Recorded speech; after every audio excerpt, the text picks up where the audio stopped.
plain buttoned shirt made him look like any other junior employee. No one there knew the truth. Daniel was not an ordinary trainee working night shifts, he was the CEO of the entire hotel chain. For the last 2 weeks, he had been working undercover to see how his staff were really treated when no executives were watching. He wanted to feel the real heartbeat of the hotel, not the polished reports that managers handed him in board meetings. The night was quiet, except for the sound of laundry machines spinning in the background. Daniel had just finished folding sheets with 2 other staff members when he noticed something unusual. At the far end of the laundry room, a maid named Lila Ramos sat on a small wooden chair. She thought no one could see her, but Daniel noticed her wiping her face with the corner of her apron. Her shoulders trembled slightly, and when she bent down, a folded paper slipped from her pocket. She quickly tucked it back, but not before Daniel caught sight of the bold red letters across the top: hospital bill, payment overdue. Daniel hesitated. He had promised himself not to interfere in personal matters unless someone invited him in. But something about Lila's silent tears felt heavier than a passing problem. He walked closer, careful not to alarm her. "Are you okay?" he asked softly. His voice was gentle, not demanding. Lila quickly straightened and forced a small smile. "I'm fine," she replied, brushing her eyes as if it was just dust from the laundry.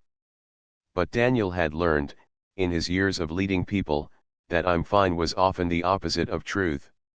He handed her a bottle of water from the shelf and sat across from her. "You've been working so hard all night. It looks like something is troubling you," he said, keeping his tone kind. "Sometimes, sharing makes the burden lighter." For a moment, Lila looked down at her hands. Her fingers were rough from years of scrubbing floors and cleaning rooms. Finally, with a quiet sigh, she spoke. "My son is sick," she whispered. "He needs tests at the hospital. They gave me a bill, and I don't have enough money to pay it yet. They said if I don't clear the balance soon, they may delay his treatment." Her words came slowly, as if every syllable carried weight. She explained that she had already taken extra shifts, but the pay was still not enough. She had tried asking for an advance, but the paperwork was confusing, and her supervisor discouraged her, saying finance always rejects those requests. Daniel listened carefully, his heart tightening. In her voice, he could hear exhaustion and worry, but also strength. She wasn't asking for pity. She wasn't begging. She was simply sharing the truth of her struggle. He wanted to help immediately, but he had to keep his cover for now. Instead, he asked gently, "Have you spoken to HR? Maybe they have a program for emergencies like this." Lila shook her head. "I heard something about it, but no one really explains. And, I don't want to cause trouble. I just want to work more hours if they let me." Before Daniel could respond, the laundry room door banged open. Mr. Benton, the floor supervisor, stepped inside. His eyes swept across the room and landed on Lila. "Why are you sitting?" he barked. "This is not break time. Do you think these sheets fold themselves?" Lila quickly stood, murmuring, "Sorry, sir." She hurried back to her cart and resumed folding, her hands moving faster now. Benton gave Daniel a sharp glance. "And you new trainee don't get lazy. You're here to learn, not to chat."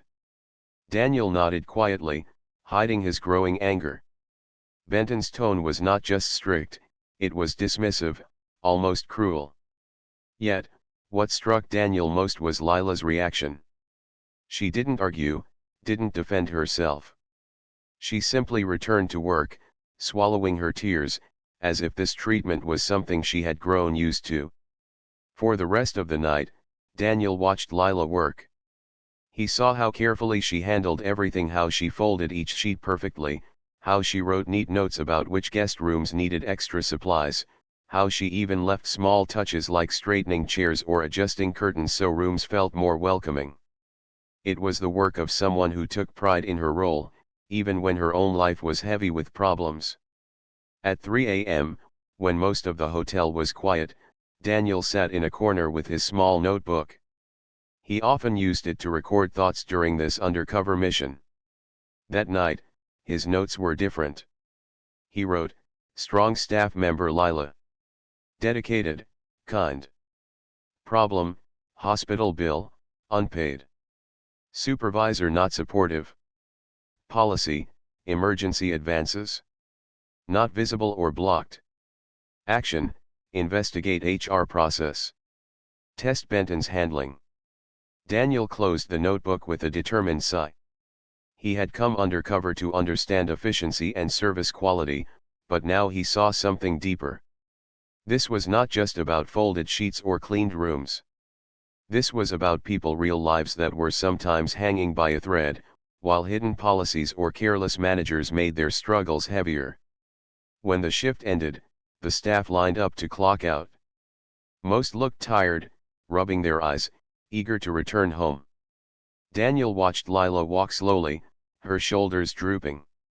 She clutched her apron pocket where the folded hospital bill rested, as if it weighed more than all the laundry she had carried that night. As she left the hotel, Daniel stood by the glass doors, watching her disappear into the early morning mist. His chest felt heavy. He could not let this pass. Something had to be done. That morning, before going home to rest, Daniel sat in his small temporary apartment, just a rented room near the hotel, part of his undercover disguise. He opened his notebook again and began writing plans. He thought of questions: why are employees unaware of support policies? Who is responsible for making these benefits visible? How many others like Lila are silently struggling? Daniel realized this was more than one person's hardship. It was a mirror showing him the cracks in the system he was supposed to lead. For the first time in weeks, Daniel felt the weight of his dual identity press down. As a trainee, he could do little but listen. As the CEO, he had power to change things. But when and how should he reveal himself? That question lingered.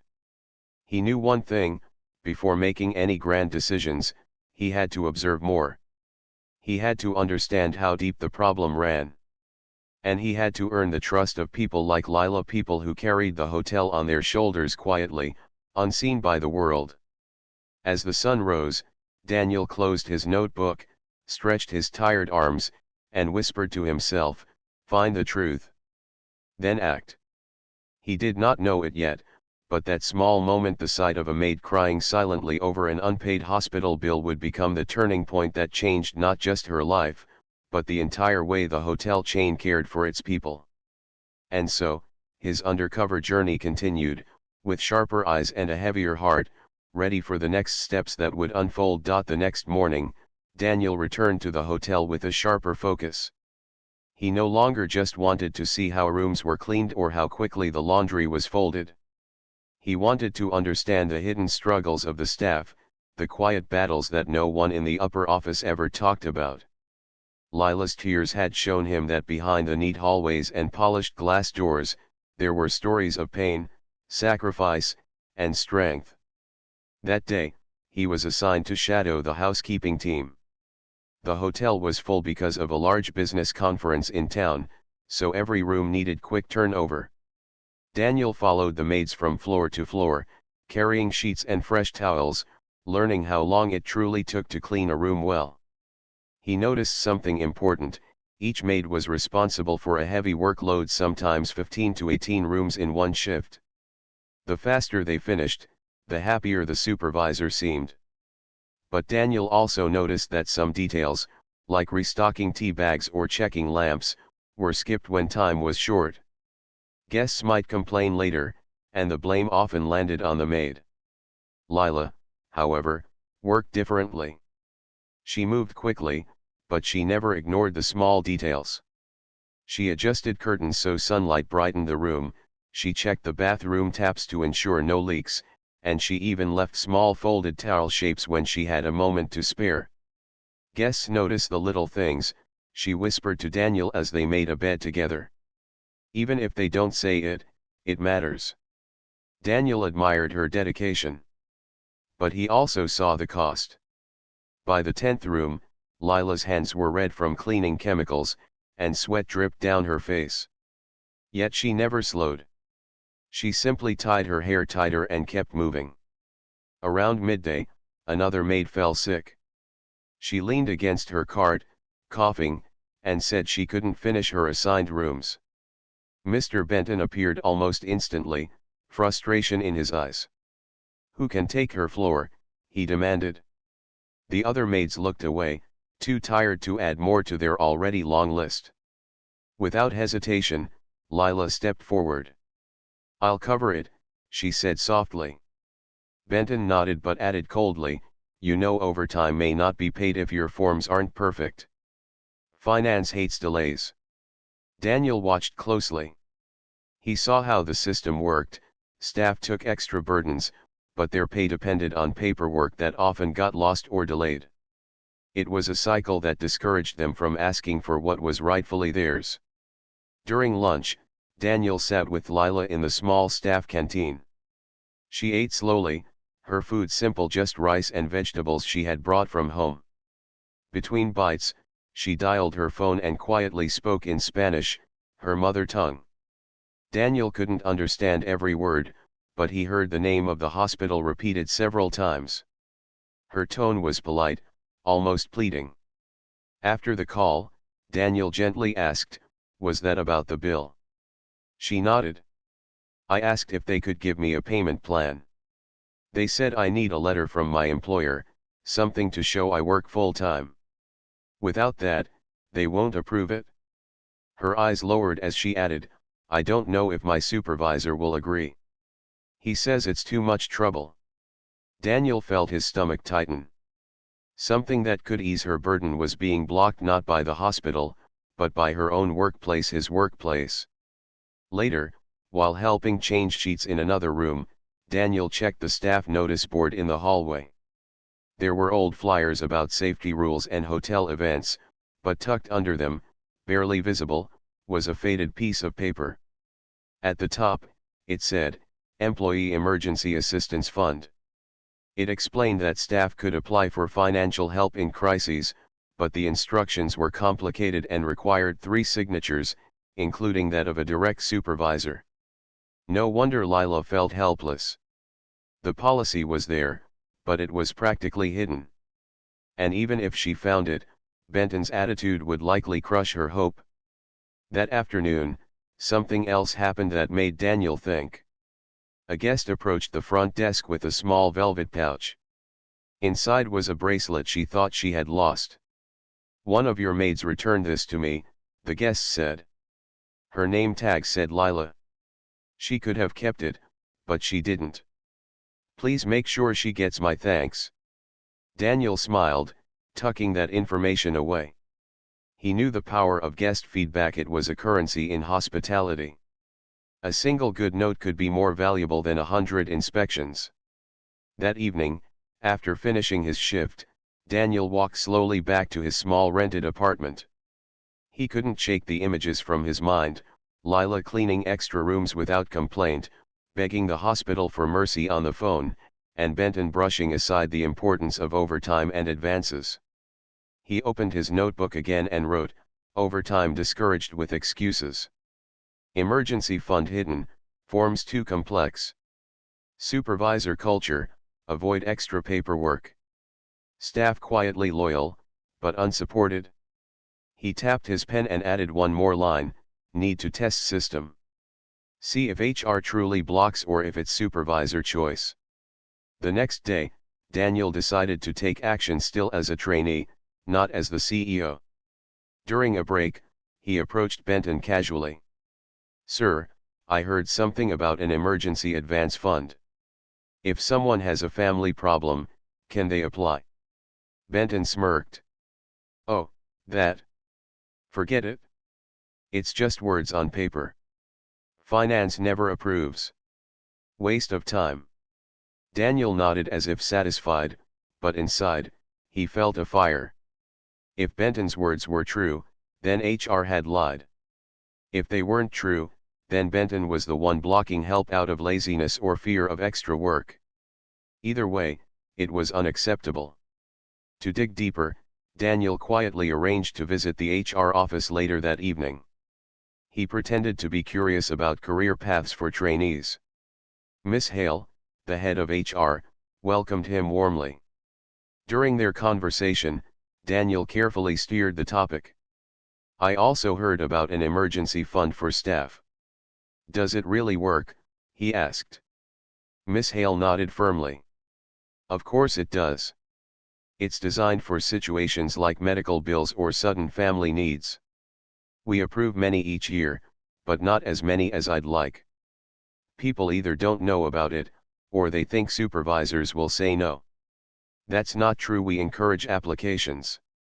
Daniel kept his face calm, but inside, he was both relieved and angry. The fund existed. The help was real. But staff like Lila never reached it, because Benton and others like him discouraged them. That night, Daniel couldn't sleep. He visited the hospital quietly, using his own name but not revealing his company role. He asked about a patient under the name Ramos. The staff confirmed the unpaid balance and explained again that all it needed was a letter from her employer for a payment plan. The amount wasn't massive, but it was more than a maid could handle in one go. Daniel walked back through the quiet streets, his mind racing. The answer was so simple. A single piece of paper could unlock relief for Lila and her son. Yet she was left carrying the burden alone because of silence, fear, and a broken system. The next morning, when Benton unfairly scolded Lila again, this time for a tiny streak on a mirror Daniel had personally seen her clean, Daniel's patience ended. Something had to change. He couldn't just watch anymore. He couldn't keep writing notes in a small notebook while people like Lila cried in laundry rooms. That night, he made a decision. He would step out of the shadows. Soon, everyone would know who he really was. But before that, he arranged something quietly, an early morning meeting with Lila. "Meet me tomorrow," he whispered as they finished folding sheets. "I think I can help you with that letter." She looked at him in surprise, her eyes wide. "Why would you help me?" Daniel smiled.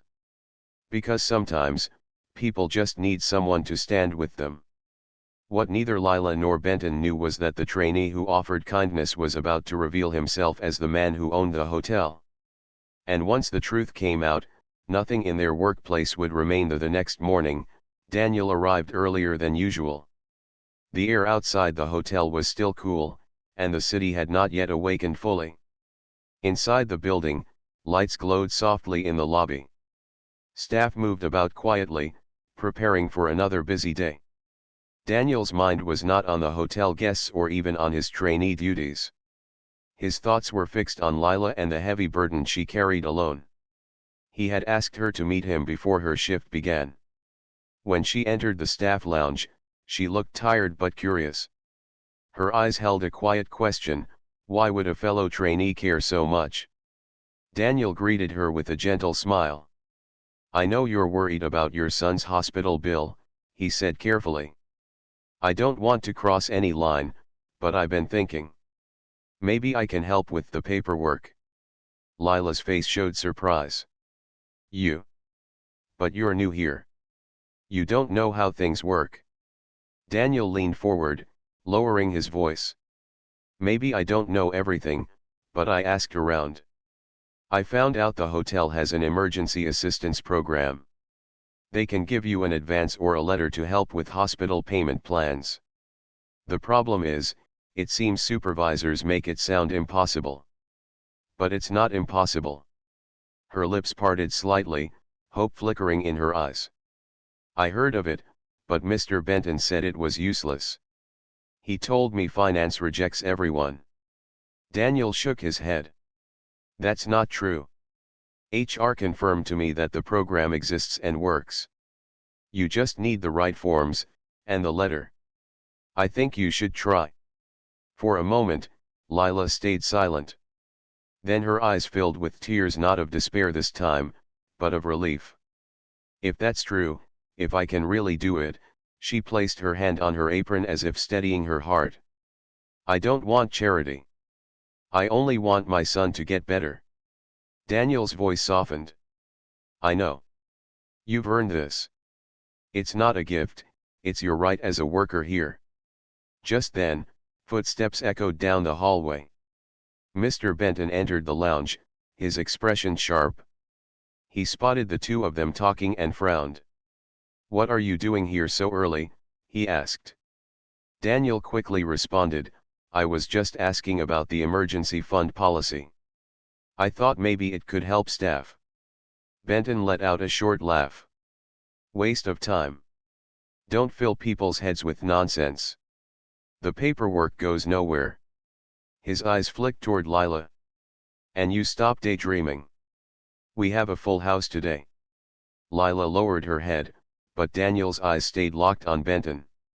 He knew in that moment that the man was deliberately blocking his staff from accessing help, perhaps because he hated extra responsibility. After Benton left, Daniel whispered, Don't give up. Tomorrow, meet me again. I'll show you something. That day, Daniel made a secret visit to HR once more. He spoke with Miss Hale, the HR head, asking carefully, if an employee applies for emergency help, how long does it take? She smiled warmly. If the documents are in order, approval can be same day. The delay usually comes when supervisors drag their feet. Her answer confirmed what Daniel suspected. Benton was the barrier, not the system. That evening, Daniel went further. He visited the hospital again and asked specific questions about Lila's case. The staff explained that if the hotel gave a simple letter verifying her employment, they could spread the bill into smaller monthly payments. Without the letter, the family had to pay a large sum immediately, something impossible for a maid's salary. Daniel left the hospital with a heavy heart but also with determination. He finally had all the pieces of truth. Now he needed to decide what to do with them. The following morning, he watched Lila at work. She was scrubbing a bathroom when Benton entered to inspect. He pointed to a faint streak on the mirror and scolded her in front of others. Careless. Do you think guests pay for half-clean rooms? Daniel's jaw tightened. He had personally seen her polish that mirror twice. Benton's criticism wasn't about cleanliness, it was about power. He wanted to keep his staff small and silent. Later, when they were alone, Daniel whispered to Lila, meet me before shift tomorrow. Trust me. She looked uncertain but nodded. That night, Daniel sat in his small room, staring at his notebook. He had gathered evidence, Lila's story, the hidden policy, HR's confirmation, and even the hospital's statement. The only thing left was courage. Courage to stop hiding behind his trainee uniform and show who he really was. He scribbled on a fresh page, Step 1, gather staff quietly. Step 2, reveal identity. Step 3, fix system, make benefits visible and simple. Step 4, ensure Lila gets her letter immediately. He closed the notebook with a deep breath. The time had come. The next day, Daniel requested a small meeting with staff, saying it was for training updates. Lila arrived nervously, clutching her apron. Benton stood at the back, arms folded, clearly impatient. A few other maids and junior staff gathered, curious. Daniel stood at the front, holding the guest compliment letter about Lila's honesty. His heart pounded. For 2 weeks, he had been hiding his true identity. Now, he was about to reveal everything. My name is not Daniel the trainee, he began, his voice steady. My name is Daniel Cole. I am the CEO of this hotel group. A hush fell over the room. Lila gasped softly. Benton's eyes widened, his arms falling to his sides. Daniel continued, I came here undercover to see how things really work. And I have seen hard work, kindness, and loyalty from many of you. But I have also seen unfairness, hidden policies, and struggles that should never be faced alone. He lifted the guest note. This letter praises Lila for her honesty. A guest said she returned a valuable bracelet instead of keeping it. That is the kind of staff we should be celebrating, not discouraging. He turned to Lila directly. I also learned about your hospital bill. Today, HR will prepare your letter and advance immediately. You will not face this alone anymore. Tears welled in Lila's eyes. She clasped her hands together, overwhelmed by relief. The staff murmured among themselves, some with smiles, some with stunned faces. Benton looked pale. Daniel's gaze rested on him. Mr. Benton, he said firmly but calmly, why did you tell your staff the emergency fund was useless? Benton stammered, I thought finance would reject. Daniel cut him off gently. No. You avoided the paperwork. But that ends today. From now on, policies must be explained clearly and fairly. No one should suffer because of silence or hidden forms. The room was silent. Daniel felt a rush of emotion, anger for what had been hidden, but also hope, because change was finally beginning. For the first time in weeks, Daniel spoke not just as a CEO, but as a human being who had walked beside his workers. He promised reforms, a clear guidebook in every staff room, training for supervisors, and faster HR responses. And as the staff looked at him, some with gratitude, some with amazement, Daniel knew this was the turning point. The moment when one maid's quiet tears had forced a powerful man to listen and change everything. The staff room remained silent after Daniel revealed his true identity. The weight of his words hung in the air. For weeks, the employees had known him only as a quiet trainee who folded sheets and scrubbed bathrooms beside them. Now, they saw him as the man who owned the entire hotel group. Some faces showed shock, others showed hope, and a few looked nervous, especially Mr. Benton, whose usual confidence seemed to melt away. Daniel spoke again, his voice steady but kind.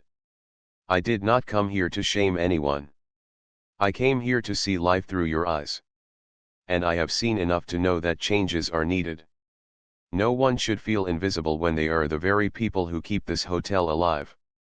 He turned toward Lila. Today, we will fix your hospital issue. Miss Hale from HR already has the documents prepared. You will have your letter and advance before the end of the day. Lila's hands trembled as tears filled her eyes. She whispered, Thank you, sir.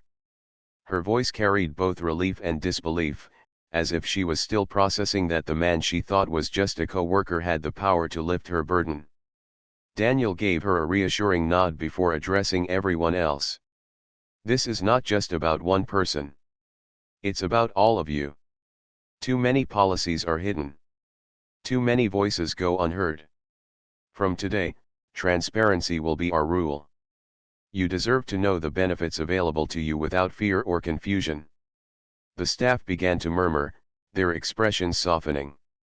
Some looked at Lila with supportive smiles. Others exchanged glances as if silently saying, finally, someone is listening. Mr. Benton, however, shifted uneasily in his chair. His usual sharp tongue was quiet now. Daniel turned his attention to him. Mr. Benton, Daniel said calmly, you have been here for years. You know the systems better than most. Why did you tell staff the emergency fund was useless? Benton's face flushed. He cleared his throat. I believed finance wouldn't approve. I didn't want to give false hope. Daniel looked at him firmly. But the truth is different. HR approves many cases. Your words discouraged people who needed real help. That is not leadership, it is avoidance. The staff's eyes turned toward Benton. For once, he looked small, not powerful. Daniel continued, softening his tone slightly. I don't believe in punishment without teaching. You will go through leadership training. You must learn that being a supervisor means guiding, not blocking. Benton nodded stiffly. He couldn't argue. After the meeting, Daniel walked with Lila to the HR office. Miss Hale greeted her kindly and handed her the prepared letter and emergency advance form. The papers were simple, only requiring Lila's signature. Within minutes, she had in her hands what she had thought impossible for weeks. Her eyes filled again. "I don't know what to say," she whispered. Daniel smiled gently. "Say nothing. Just focus on your son. This is your right, not a favor." Together, they called the hospital. Lila gave the details, and the staff confirmed the payment plan would be set up immediately. Her shoulders relaxed for the first time in days. When she ended the call, she pressed the letter to her chest, whispering, "Thank you, God," before turning to Daniel. "And thank you, sir." News of the meeting spread quickly through the staff. By the afternoon, employees were approaching HR with questions. Many admitted they had been afraid to ask before. Miss Hale and her team patiently explained every benefit: the emergency fund, overtime policies, family leave options. For the first time, workers felt the hotel's rules were on their side, not hidden against them. Daniel stayed visible throughout the day. He joined the staff in the cafeteria, answering questions, listening to complaints, and writing notes. He promised that a new, clear guide would be printed and pinned in every staff room. No more faded posters buried under old flyers.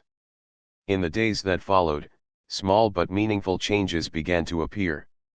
Supervisors received checklists reminding them of their responsibility to guide staff toward resources. HR launched a fast-track process for emergencies, guaranteeing same-day letters for medical cases. And Daniel introduced a new idea: each department would have a rotating employee advocate, a regular worker trained to help others with forms and questions.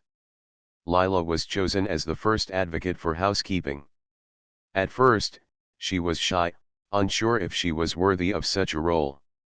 But Daniel encouraged her. "You are the perfect person," he told her. "You understand the struggles firsthand, and your kindness makes people trust you." Slowly, her confidence grew. She began helping co-workers fill forms, explaining processes in simple words. The other maids started looking up to her, not just as a colleague but as a guide. Meanwhile, Benton attended leadership workshops. He learned about empathy, communication, and the importance of being approachable. At first, he resisted.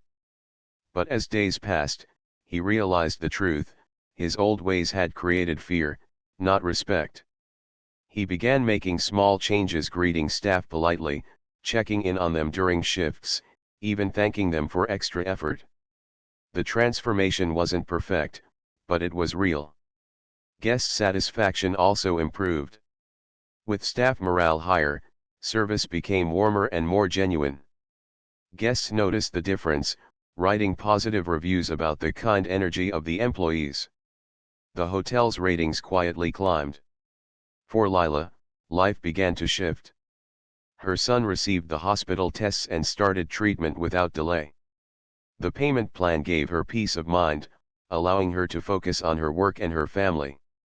Each night, when she tucked her child into bed, she whispered prayers of gratitude, not just for the help, but for the fact that someone had cared enough to see her as more than just a maid. One evening, after her shift, Lila found Daniel in the lobby. He was standing near the large glass windows, watching the city lights. She walked up to him, her eyes glowing softly. "Sir," she said, "you changed everything. Not just for me, but for all of us." Daniel shook his head gently. "I only listened. The real change happened because of your strength and honesty. You had the courage to keep going even when things felt impossible. That is what inspired me." She smiled, touched by his words. "Still, you gave us hope. Before, we worked like shadows. Now, we feel seen." Daniel looked at her thoughtfully. "That's how it should always be. A hotel is not built by walls or chandeliers. It's built by people like you. If leaders forget that, then we've lost our way." The words lingered between them, carrying a simple but powerful truth. Over the next weeks, the staff adjusted to the new system. They still worked hard, still faced long days, but the atmosphere was different. There was less fear and more respect. Problems were addressed faster. Voices were heard. And whenever someone whispered about needing help, they no longer kept it a secret. They knew they had a path. For Daniel, this experience changed him as well. Sitting in a boardroom had given him numbers and reports, but scrubbing floors and folding sheets had given him something greater, perspective. He had walked in the shoes of his employees and seen their hidden struggles. And he had promised himself never to forget it.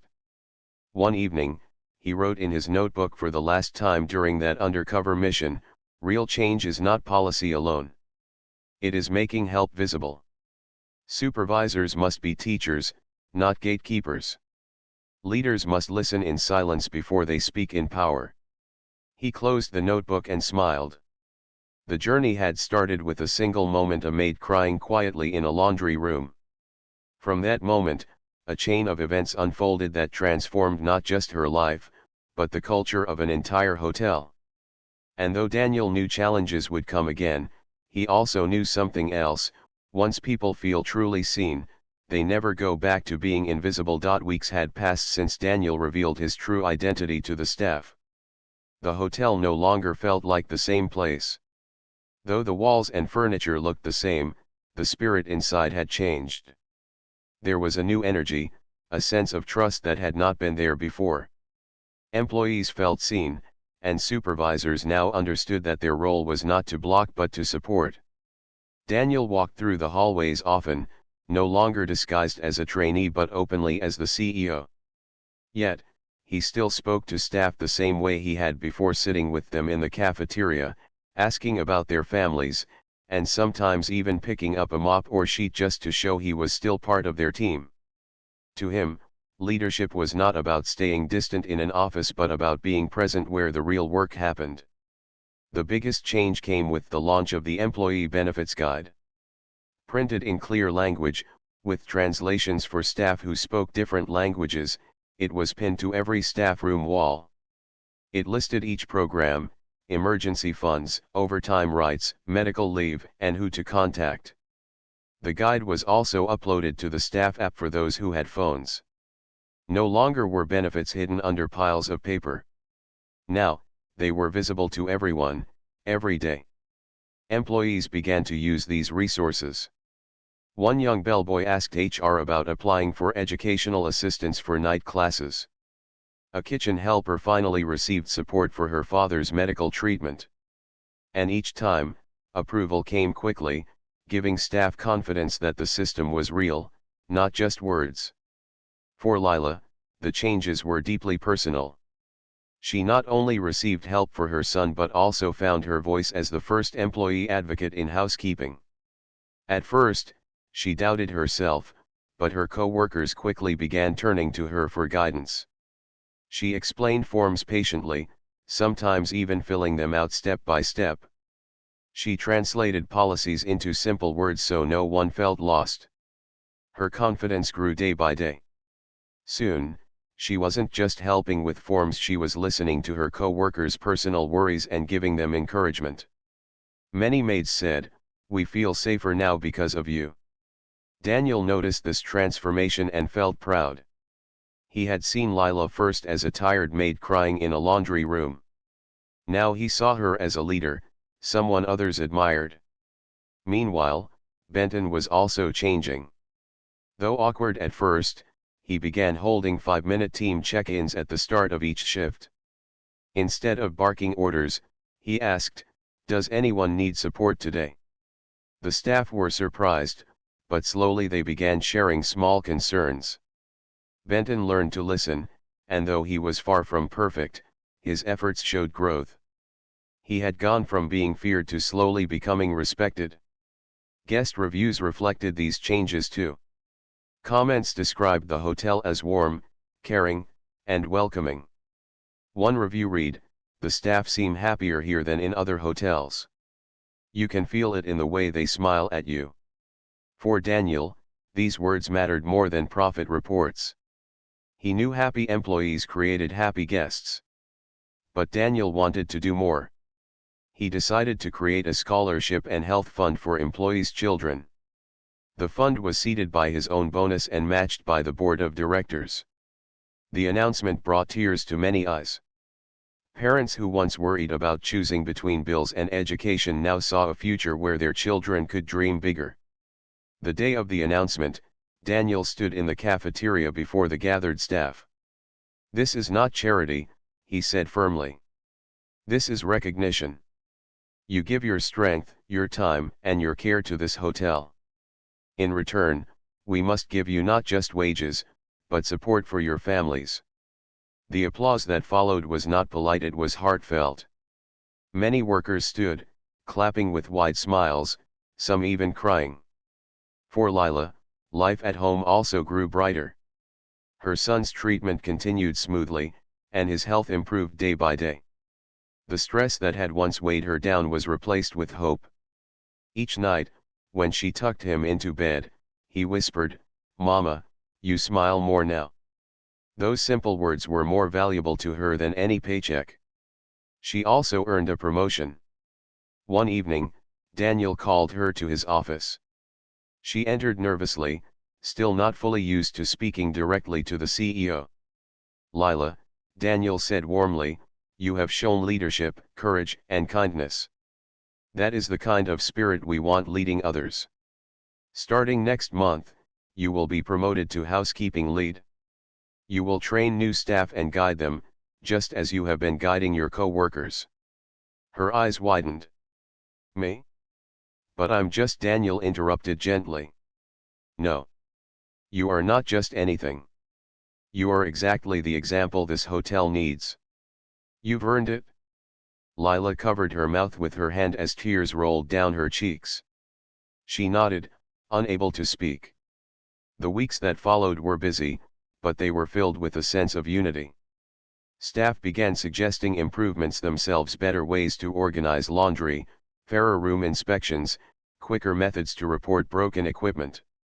For the first time, they felt they had a voice in shaping their workplace. One afternoon, Daniel sat in his office overlooking the city. He pulled out the notebook he had carried during his undercover days.